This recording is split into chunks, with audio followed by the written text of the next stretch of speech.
Ibra, karibu nyumbani, hapa ni nyumbani. Thank you so much. Kenya ni nyumbani, ni watu ambao wananisupport tangu siku nyingi. Lakini pia sasa hivi imekuwa ni kitu tofauti zaidi. Yeah. Safari imekuwa vipi? Safari ni nzuri na namshukuru Mwenyezi Mungu nimefika salama. Yeah. Labda ni mara ngapi kufika Kenya na ni kipi ambacho kimekuleta Kenya sasa hivi? Naweza nikasema ni mara ya 3 ya 4, lakini kilichonileta zaidi ni kujiengage zaidi na Wakenya, kwa sababu Kenya ni watu ambao wanasupport muziki wangu tangia naanza. So yeah, ni kujiengage zaidi na Wakenya. Lakini kabla ya kuja Kenya nilipita kwa balozi wa Kenya ambaye anaiwakilisha Kenya Tanzania, kwenda kupata ridhaa yake, kupata nguvu yake, kwa sababu mji bila wazee ni uhuni. So tumepita kwake kwanza kwa sababu yeye ndo mzee wetu, na tukapata ridhaa kutoka kwake, tumekuja Kenya. Lakini kingine ni kuhusu ndugu zetu, kwa sababu unajua mitandaoni watu wanaongea tu, lakini kikubwa sisi ni wamoja na ni watu ambao tunahitaji kushirikiana kwa mara, kwa sababu kijana wa Kitanzania ni sawa na kijana wa Kenya. So yeah. Upo Kenya kuna watu ambao wangejiuliza maswali mengi. Ibra amekuja ziara muziki, ana shughuli, kwa sababu tuliona uliachilia kazi na Jovial ambaye amefanya vizuri sana. Yeah. Sio tu Jovial, wako wasanii wengi ambao nimefanya nao kazi, na atakapokuwa tayari mtaziona, kwa sababu tunachotegemea ni kitu kizuri na huwa tunafanya kwa ajili ya mashabiki. Yeah. Pia ulizungumza kuwa ungependa kufanya muziki na Meja, imefikia wapi? Labda kama Wakenya tunasubiri sana. Nadhani ndo nimeshafika Kenya, so watu wategemea makubwa zaidi. Yeah.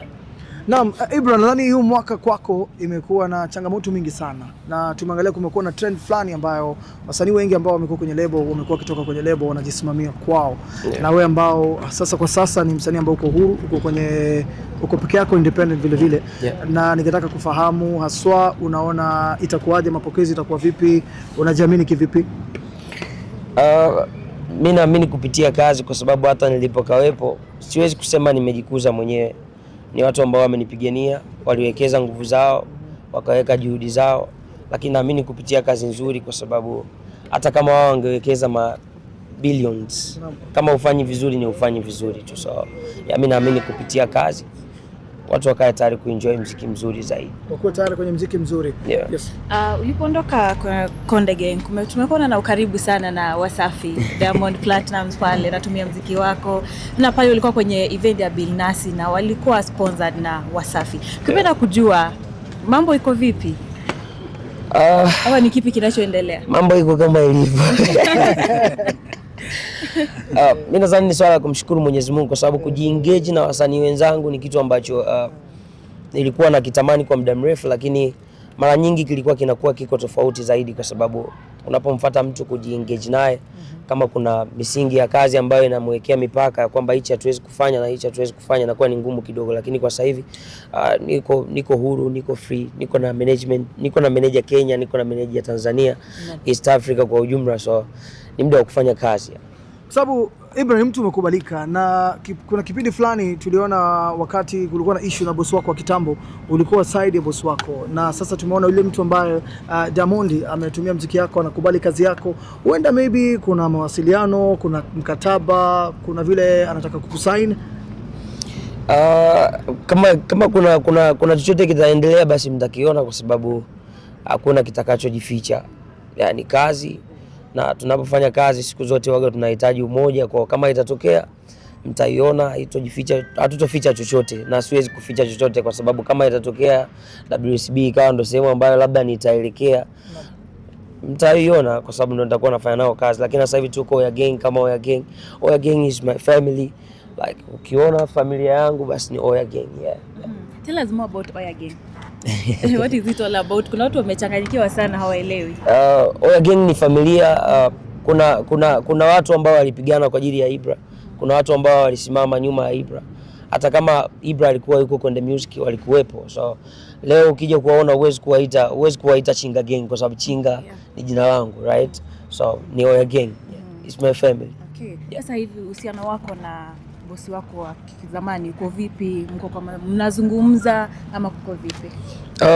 Ni swala kumshukuru Mwenyezi Mungu, kwa sababu Harmonize is my brother, na kilichotokea kimetokea tu kwa sababu sisi wote ni kila mtu anatafuta riziki, na siwezi kumchukia kwa sababu naamini kupitia yeye ndio kumenifanya nikafika hapa nilipofika. So yeah. Maybe Ibra, kumalizia tu sasa, maybe nikurudishe nyuma kidogo tukizungumzia ile mkataba wako ambao uliwachiliwa huru. Na kuna tetesi zinasemekana kwamba hakuweza kuwa na contract kwa sababu inasemekana kwamba bosi wako kitambo alipoteza hiyo kandarasi, ndio maana wewe uliwachiliwa uhuru. Na ni kweli? Na kama uliwachiliwa uhuru, kuna pesa fulani unafaa kuachilia maybe ya ile facilitation? Contract zilikuwepo na tulilifikisha kwenye uongozi wa Baraza la Sanaa Tanzania BASATA. Nichukue nafasi hii pia kuwashukuru wao kwa sababu walilitendea kazi vile ambavyo lilipaswa kufanywa kazi na likawa limefanyika kwa haraka zaidi. Niwashukuru sana Baraza la Sanaa la muziki wetu wa Tanzania, walitenda haki. Kwa kweli hamna senti yote ambayo utafaa kulipa? Kuhusu senti niseme liliishia huko kwa sababu baraza ndio liliamua kwamba haiwezi kutokea hiyo kitu na wakaisolve ikaisha kama ilivyoisha. Hamna hela ya kulipia zile catalog ambao uliwachiliwa maybe? Hapana. Hamna. Ibra, naelewa wewe mwenyewe unaandika muziki wako, umeandikia wasanii wengi. Labda kuna wasanii ambao umeweza kuandikia muziki lakini hawakuweza kufika bei, hawakuweza kuappreciate. Mimi nimeandika kazi nyingi lakini sio vizuri kumtaja kila msanii kwamba nimwandikia mtu fulani na mtu fulani. Kwa sababu bado tunaendelea kufanya nao kazi wengine, so maybe watafeel kuwa ni embarrassing. So Hujawahi pata disappointment yoyote? Disappointment zipo lakini ni binadamu, hatujakamilika.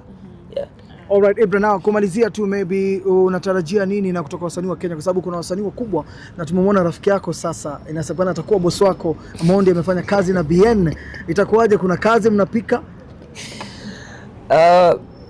Tuzidi kumwomba Mwenyezi Mungu kwa sababu tunategemea vitu vizuri zaidi, lakini pia kikubwa ni kukuza muziki wa East Africa na Afrika kiujumla. Kwa tunapambania hicho ili tufike mbali zaidi na zaidi, kwa sababu wenzetu wako mbali zaidi.